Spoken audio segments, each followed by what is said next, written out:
Let's talk to, let's see, first theist is Lamont at area code 509. Lamont, you there? Yeah. Hey, how Am I are you? saying Is this your name Matt? correctly? You are. Lamont is my name. All right. You're on with Seth and Matt. What's on your mind? Hey, so I'm wondering if either of you have interacted with the work of Dr. Bernardo Kastrup. He's making his rounds these days for analytic idealism. It does not ring a bell with me. I don't know who that is. Okay.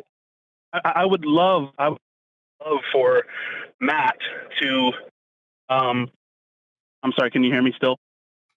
Oh, yeah. I would love for Matt to set up a dialogue. I mean, I watched Matt's dialogue with Jordan Peterson. Don't do that. I don't do that. You don't do what?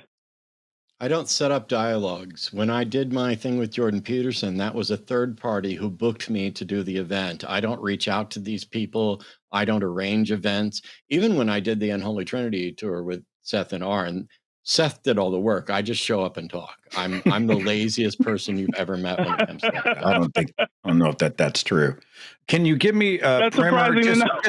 Look, give me the Cliff's Notes. What is this person? What's the gist of the position they're taking? So we can talk about it here, because listen to this person, debate this person, read this book, watch this video doesn't help us here. So run it down for me. Sounds good. Yeah. So I'll do the best that I can. So his position is analytic idealism.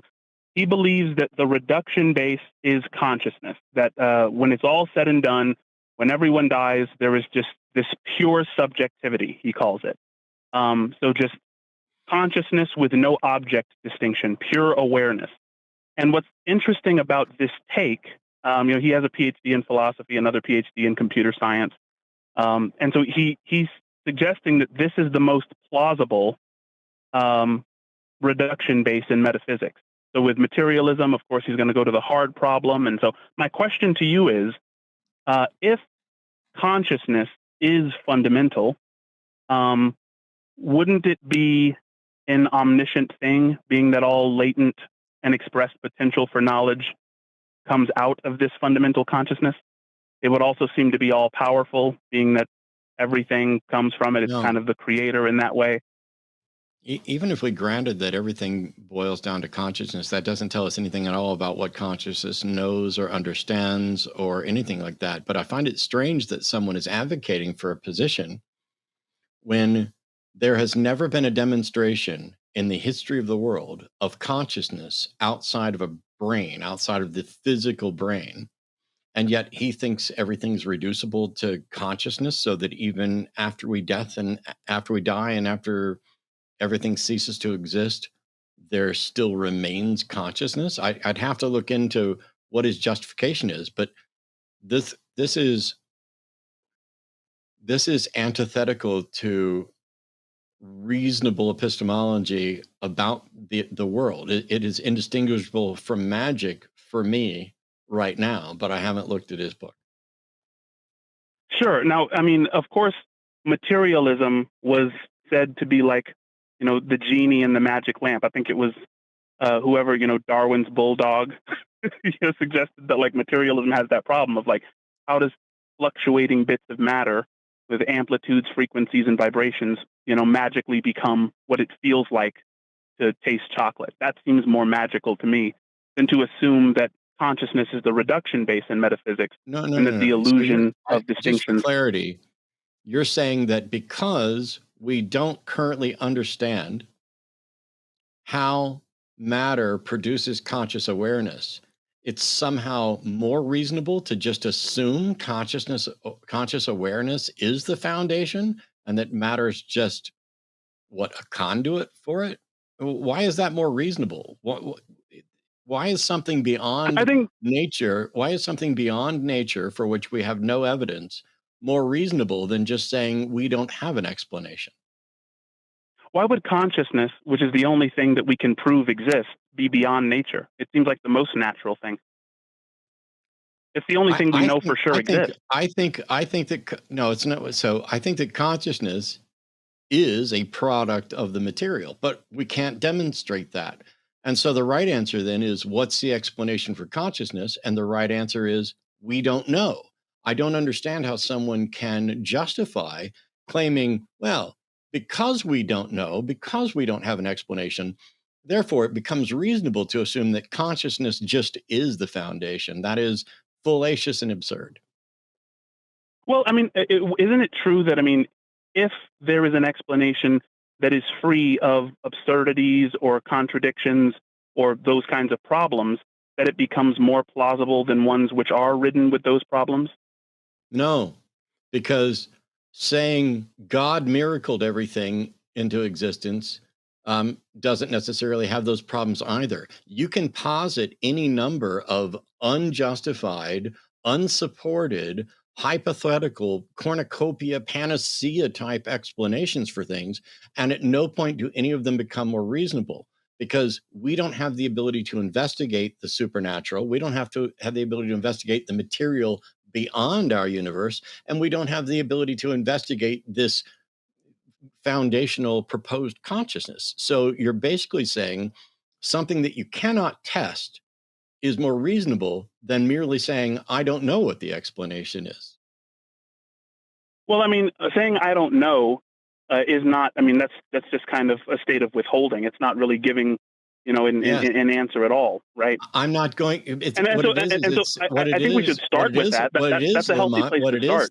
What it is, Lamont, is saying, I'm not going to accept things until there's sufficient evidence to warrant it. And you're telling me that it's more reasonable to accept something that does not have evidence for it and seemingly cannot have evidence for it currently. And no, I won't do that. That is flawed epistemology. That is magical thinking. It is how religions and other things like that start and support themselves. So no, I reject that. But what I think you realize that physics, for instance, would be neutral on metaphysics. So science is metaphysically neutral, and so it's a philosophical discussion. It's not one that's going to have testable predictions. No, or anything of that nature. I'm sorry, Lamont, but you don't get to try and find a way out by claiming that because it's untestable, that makes it more reasonable. You're just wrong. Well, I never if I said may, that. hang on, Lamont. If I'd like to just throw this out, just for clarity for me, so I can listen and play along. When you reference metaphysics, you are talking about a reality that exists beyond the material, the testable material world. Is that what you mean by metaphysical? No. As a matter of fact, materialism is actually a metaphysical position. So metaphysics just means it's having a discussion about what? I think there's philosophical materialism and there's methodological materialism. You have to make a distinction. I'm not a philosophical materialist. I'm a methodological materialist, in that I recognize that the material world is all that we currently have the ability to investigate. I do not assert that that's all there is, nor is my position or any of my responses to you contingent upon that. It is entirely about testability. Propositions, something isn't even a hypothesis if it's not testable. And so you are advocating for a position that is not testable and declaring that it is more reasonable than simply acknowledging. But there are certain things. Never mind, I'm done. There are certain things that are not testable that are true, despite not being testable. I don't care if they're true. I care if it's reasonable to believe they're true. There are plenty of things that are true that you will have no justification for believing. That is irrelevant. But I think my question, if I may, Lamont, if there's a dichotomy, if there's no way to test whether or not it is true, how would I be able to embrace it as a truth? Well, for instance, if you were to say everything true, everything believable should be testable, everything that you believe should be testable, that itself isn't testable, and yet you believe it. And it's reasonable to believe it, though there is no test for it. No. Is that fair? No, this is yet another thing. You don't believe that everything you believe should be testable. I don't know why you're talking over to me, but so there are things that we accept, like identity, non-contradiction, excluded middle, and we accept that they are true to the extent that they have been demonstrated to be true. We presume, for the sake of practicality, that they are inviolate, but you have no way to demonstrate that they are inviolate. That does not mean that we're asserting that it is the case or that it is reasonable to believe that it's a case. The number of axioms, the number of presuppositions that you make should be minimal and only held to that which is essential. There is no need to presuppose consciousness as a foundation to everything. There is no way to test that consciousness is foundational to everything. And so the entire discussion is a complete waste of everybody's fucking time. Why? Metaphysical discussions? I mean, God is a metaphysical proposition. Aren't you an atheist? Yes, Chad? I find it to be. I find that to be a waste of fucking time too. What I don't find to be a waste of time. To talk to theists? No, see, this is the problem. You listen, but you don't pay attention, and you assume that you understand what I've said when I'm very careful about what I've said.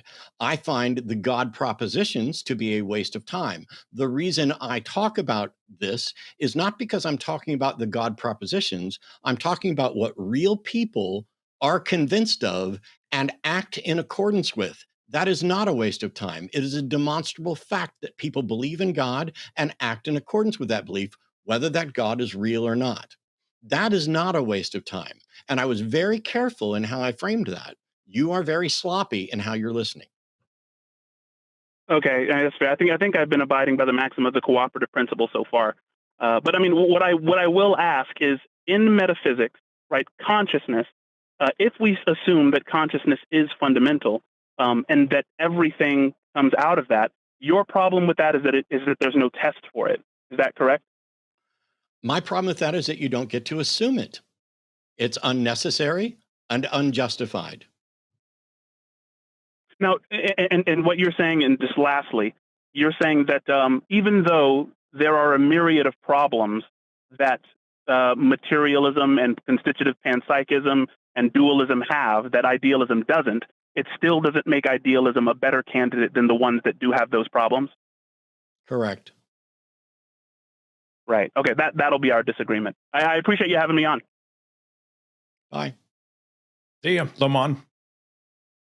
So are these multi-syllable words designed to, I mean, ostensibly impress?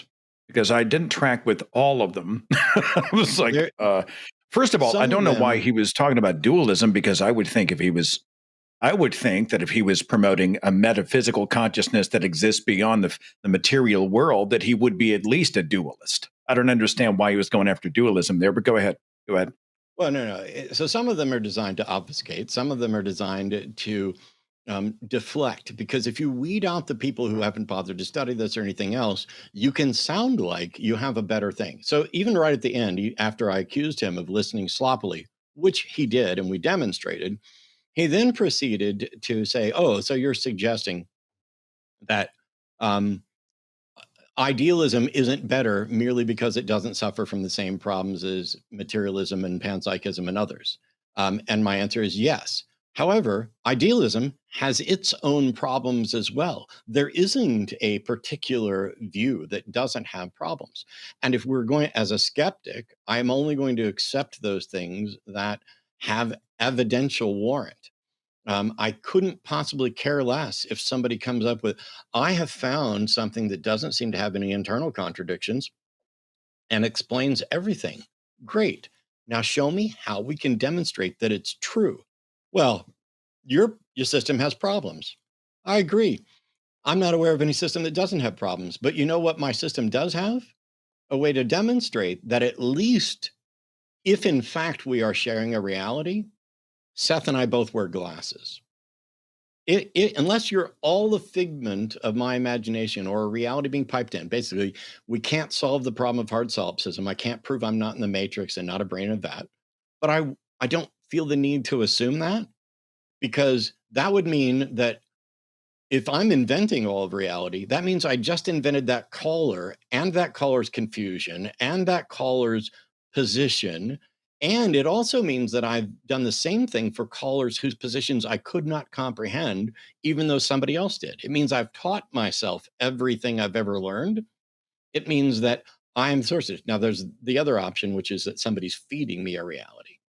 But at the end of the day, if you don't have a way to test your proposition, I don't understand why you're accepting it because there's a problem with another. It's like we don't understand everything about evolution, but that doesn't mean creationism wins just because creationism can magically assert that it has solutions to those problems. It's bizarre. I don't mean to beat the dead horse here, and Richie, I do see you on the switchboard. You're next. But I trip on metaphysical. First, I just feel like that word is a cheat. Is it a cheat, Matt? No. Am I interpreting it incorrectly, maybe? It's a category. It's like saying there's a difference between concrete things and abstract things. So like there's a difference between a phone and the concept of fairness. It just means that at whatever level the physical is, we can have conversations and categories about that. So it's like no individual human is human, is emblematic of humanity, and yet individuals within it can be. So we can discuss it at kind of two different contexts. So I'm not necessarily to infer that he was invoking, I don't know, a reality beyond the natural. It's not necessarily extra or supernatural. Well, when he says was asserting, you're right to wonder that and to think that. But what he's saying is reasonable to accept. He wants to say that it is part of the natural, but not part of the material. And so he's making a distinction there, I believe. It's hard to do now that he's no longer here. Yeah. But all right. Hey, if you liked that clip, you'd love the whole thing. Hit like, subscribe, leave a comment, patreon.com/calltheline. That one sucked. Use it.